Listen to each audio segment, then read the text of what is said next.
If it's one thing that the L's and the G's agree on, it's that the B's are gross. I just wanted to have dinner with her so I could just look in her eyes and call her to her face. Man, people these days get mad over everything, like we're all supposed to be walking on eggshells. You can't make a joke without someone losing their mind. I made a joke on Netflix the other day, and people straight up lost it. You know, we're comedians. We're here to make you laugh. If you can't laugh at a joke, then what's the point of life? When I read this letter, this shit made me feel bad. I didn't feel bad about what I said, you understand? I felt bad that I made somebody else feel bad. To be honest, I don't even know what I said that upset that person. I have so many transgender jokes.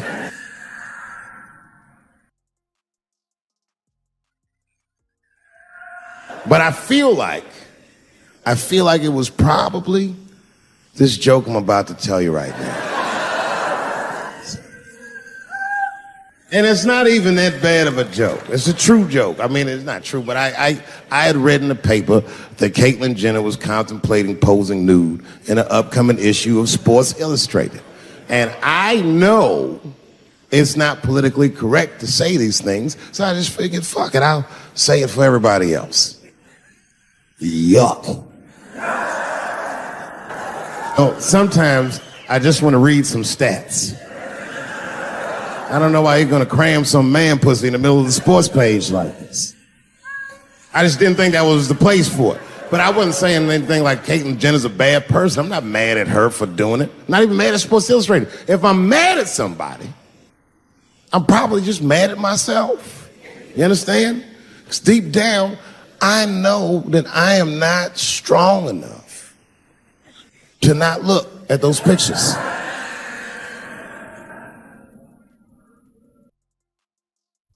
And I don't think I'm ready to see what she's trying to show me.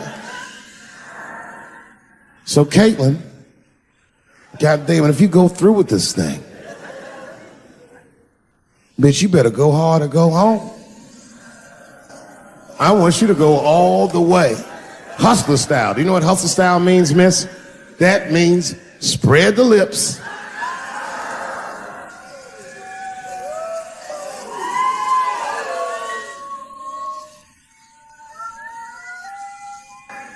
I hope she spreads her lips and there's an itty bitty dick inside. Ah! The show is behind the curtains.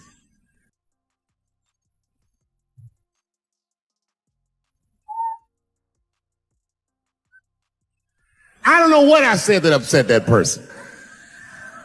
But I'm going to tell you something. When I read that letter, and the moments after I read it, I did something that many black men in America do not have the time or the money to do. I thought about how I felt.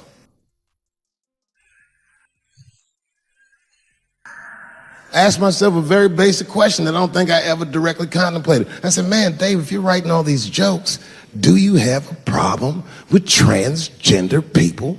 And the answer is absolutely not. The fuck do you guys think I am? I don't understand all the choices that people make.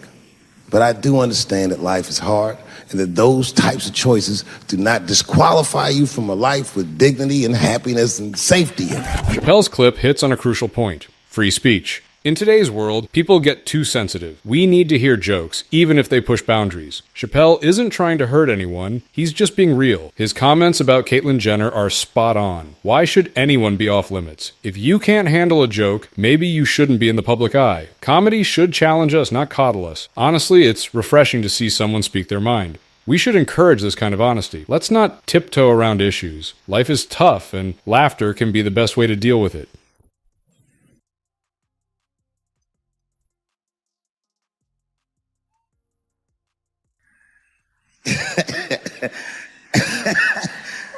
Like I was saying, my guess is the G's are driving that car. That makes sense to me, because there's white men in the G's. And these people are trying to get around discrimination and oppression. And you know how white dudes are. We know these roads. In fact, we built these roads. The rest of you buckle up. We'll get you to where you want to go. So the G's were just driving the car. Of course, next to the G's in the passenger seat is the L's. Everybody likes the L's, except for the G's. I don't know what that's about. I just know the G's don't like them that much. And the G's always say like little subliminal digs on them. It's unnecessary shit. It's not mean, but you know what I mean? They just be like, I wouldn't wear that. The only thing that breaks the tension between the L's and the G's are the B's in the back seat. That's right, there you go. Everybody scream out when you hear your letter.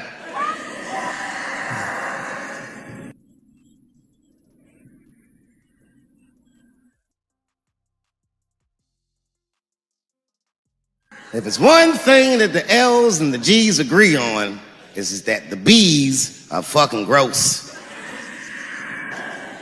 They seem greedy to the L's and the G's, you know what I mean? They're just sitting in the back seat like, yeah, man, I'll fuck anybody in this car. What's going on, man?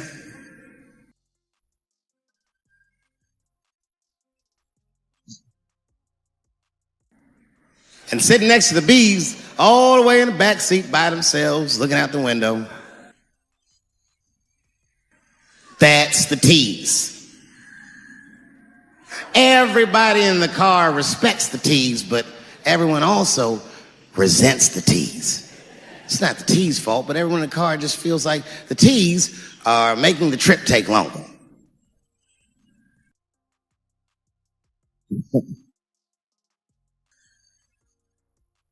Anything the T's say gets on everybody's nerves. And then the T's don't even say anything bad. They just be in the back talking to themselves. I'm hot. Shut up. Shut the fuck up, okay? Just roll the window down, you bitch. I don't know what you... What? Just said I was hot. Could you pull over at the next exit? I need to use the restroom. There is not a restroom for you for 4 states, nigga. Will you just shut the fuck up so we can get where we're going? Dave Chappelle's clip cuts through the noise. He isn't afraid to joke about the LGBT community, highlighting the contradictions and tensions within it. His metaphor of the letters in a car exposes the internal conflicts that many choose to ignore. It's refreshing to see someone stand up and speak plainly. In a time when free speech is under attack, Chappelle doesn't back down. He uses humor to point out truths that others are too scared to mention. We need more voices like his, unafraid to challenge the status quo and make us think. Comedy should push boundaries, and he's doing just that with confidence and clarity. The white lady pretending to be black. I'm like, what's going on here? Is this some kind of dress-up game? If you want to be black that badly, change your name to something like... A couple years ago, I was in Ohio at a shopping mall. An old white lady, this is true, she was following me around the mall, which sounds paranoid, but I'm sure she was following me. Mean lady, too. You ever see a woman with lines on her face that just tell you, like, even if she smiled, it looked like it would hurt the muscles in her face? I knew she was following me because she was at places that had nothing to do with her. I'd be looking around like, what is this old bitch doing in GameStop and Foot Locker and all the places I like to go? Every time I see her, she'd just be looking at me on me. And eventually I forgot about her. So then after I'm shopping, I go all the way to the back of the parking lot. I'm parked all the way in the back. And as soon as I open my car door, I hear a voice go, David Chappelle. Just like that. I didn't even have to look. I knew it was her. And I looked back and sure enough, there she was, that face. To be honest with you, she probably wasn't even that old. She's probably around my age. But she was a white woman. This bitch looked terrible. Kept my cool. I was nice. I said, hello, miss. And she didn't say anything back. All she said was, I watch your comedy. I said, uh-oh. And then she says, it's true. She goes, it sounds to me like you hate women. I said, well, you know what, miss? It's art. And you're free to interpret this art however you'd like. But I can tell you, as the maker of this art, that I don't believe that I feel that way.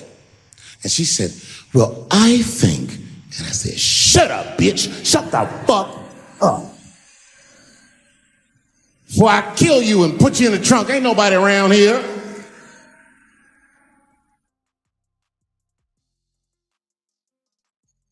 I'm just kidding, I didn't say that. I felt that way, but that's not what I said. I was more clever than that. You know what I said? And this is exactly what I said. I said, Miss, before you finish that statement, let me ask you a question. Where'd you see me? Did you buy a ticket to a concert? I did. I doubt that.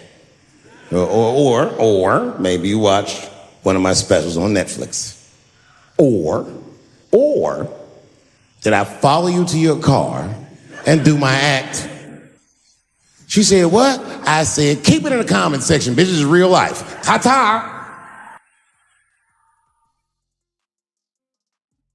Movement. I totally get it. Some things are wrong and need to be addressed. But Louis C.K.? Come on, man. He didn't commit a crime. He just had an awkward moment in his own room. If you're calling the police on him, you're missing the why or how everybody got this goddamn sensitive. You know who hates me the most? The transgender community. Yo, yeah, these motherfuckers. I mean, I didn't realize how bad it was. These motherfuckers, I was really mad about that last Netflix special.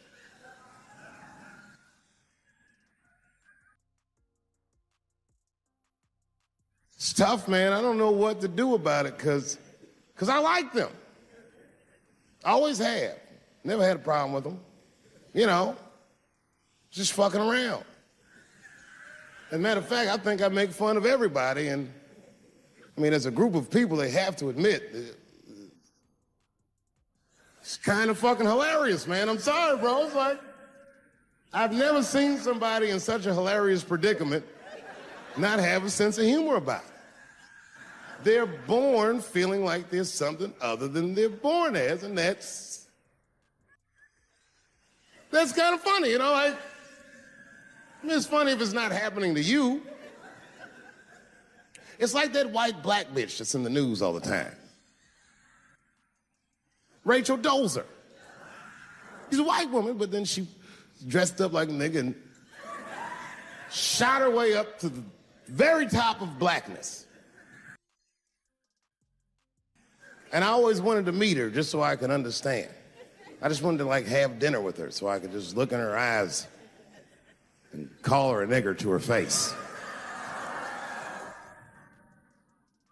The fuck is that bitch talking about? I identify black. That is trans talk, ladies. Stop biting. Stop biting. There's a big difference between her and a trans. The difference between her and a trans is I believe transgenders. I don't understand them either, but I know they mean what they say. Them niggas cut their dicks off. That's all the proof I need. I've never seen somebody just throw their dick away. Don't need it.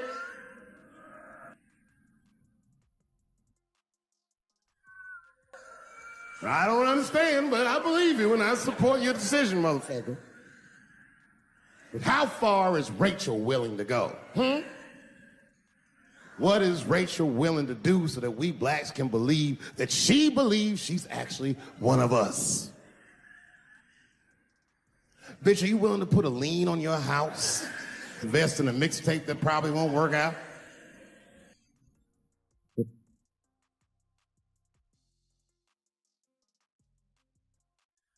She didn't even change her name.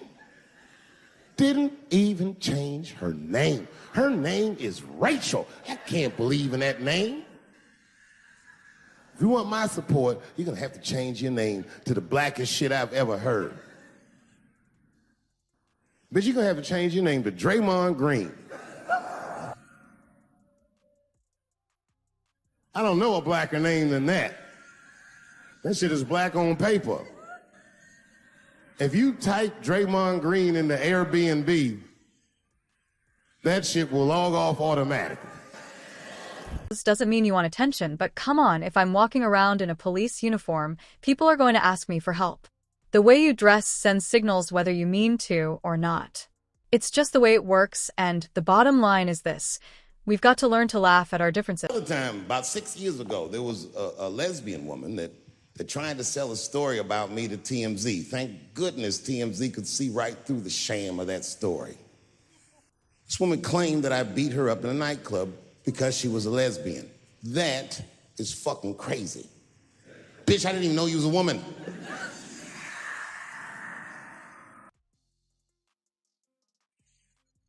Thank God TMZ didn't believe that. Because I did beat the shit out of her, I'm not gonna lie.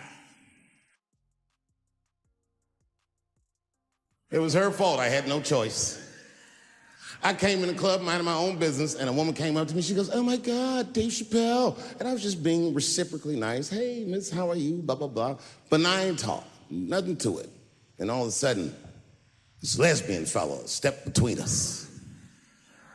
"Hey, nigga, that's my girl." I said, yo, my man, back up like that. She said, "I ain't backing up off shit, nigga, that's my girl." I said, "Bro, you're gonna have to give me 3 feet like this." She said, "Stop calling me a man, motherfucker. I'm a woman." I said, "What?"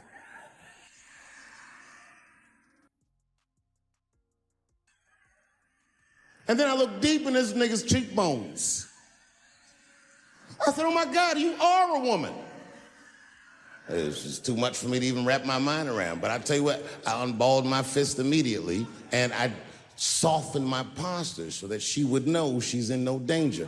I even changed the tone of my voice. I said softly, sweetly, like a pimp might say, "Bitch, I'm about to slap the shit out of you."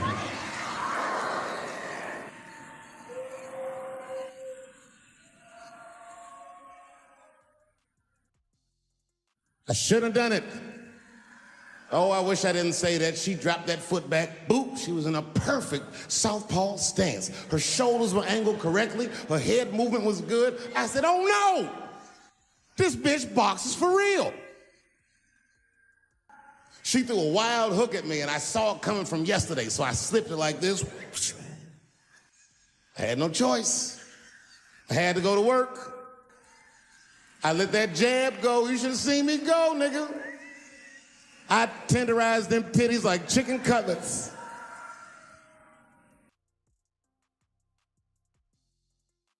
I whooped the toxic masculinity out of that bitch.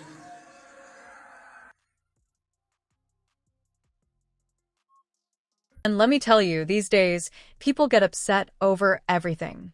You can't even tell a joke without someone getting their feelings hurt. I made a joke on Netflix the other day, and people lost it. Like, come on, we're comedians. Our job is to... I got a fucking Me Too headache. Y'all is killing me right now. It's really fucking tough to watch what's going on. You know, ladies, I said it in my last special, and I got in a lot of trouble for this. I told you you were right.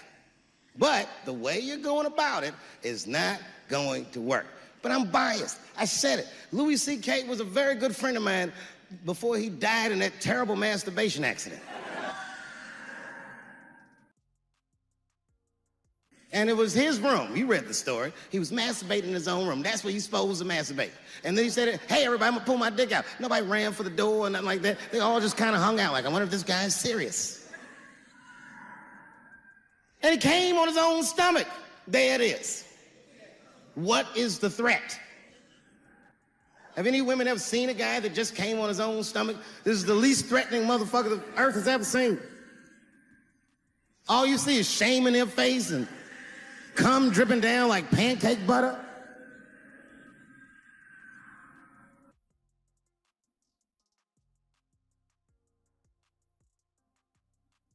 He didn't do anything that you can call the police for. I dare to try. Call the police on him. "Hello, police? Yes, I am on the other line with comedian Louis C.K., and I think that he is masturbating while I'm on the phone." You know what the police are gonna say in Atlanta?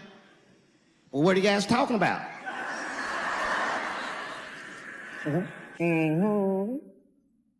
Laugh at yourself. What's the point? Take Rachel Dolezal, for example. She's a white woman who decided to pretend she was black. I mean, really? I'm sitting there thinking, is this some kind of costume? Is this Halloween or something? If you want to be You ever have this happen? This is how confusing it is. This is the practical application of what I'm talking about. Like a guy be out, this happens to a lot of guys. You be out at a club, bar, right? He's kicking with your boys, and a girl walks by, and man, she looks good. She looks good. Not good in that classical way.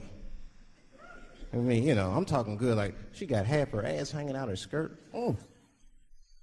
Her titties are all mashed together, popping out the top of her turtleneck and shit.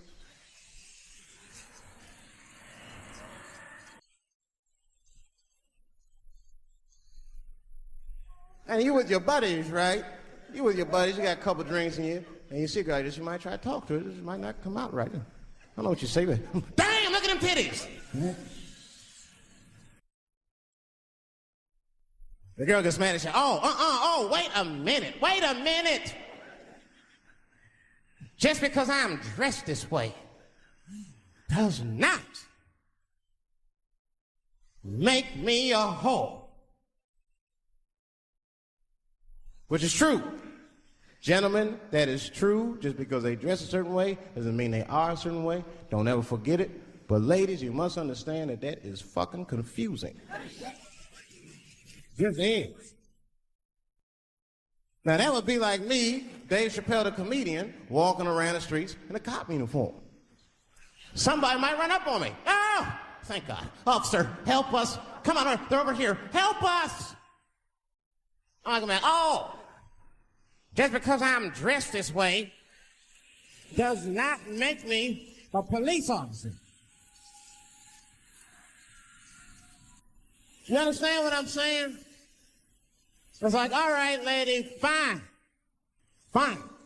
You are not a whore. But you are wearing a whore's uniform. I'll tell you that shit. green. Now that's black. Change everything really if you're serious about it. Don't just wear a wig and say, hey, look at me, I'm black now. Nah, you gotta commit, like, really commit. And if you want us to believe you, but I can't say the word faggot. And she said, because, David, you are not gay. I said, well, Renee, I'm not a nigger either.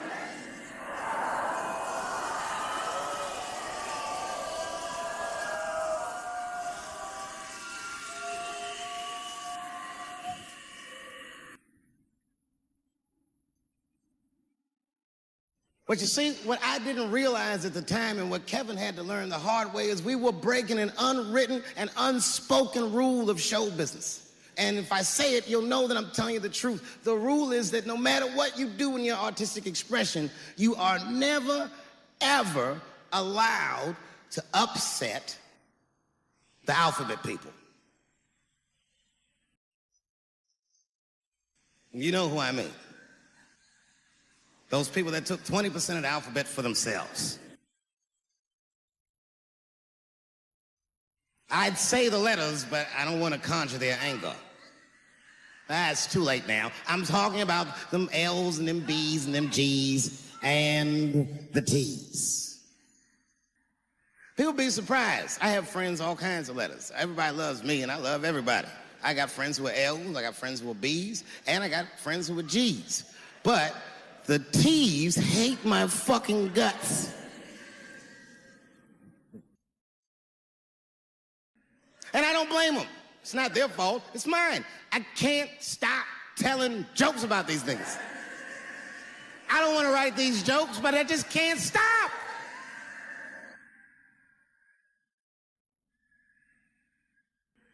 You know, you hear all those letters together all the time, LBGT, LBGT, and you think it's just one big movement. It's not. All those letters are their own movement. They just travel in the same car together. And my guess is,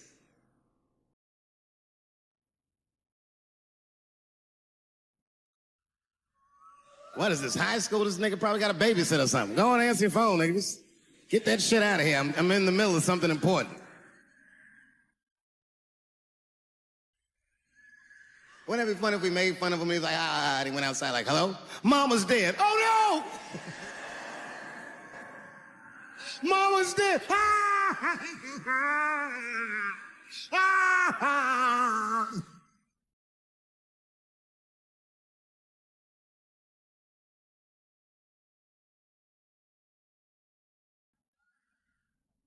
That's a weird time phone call, wasn't it? It's like his phone is gay.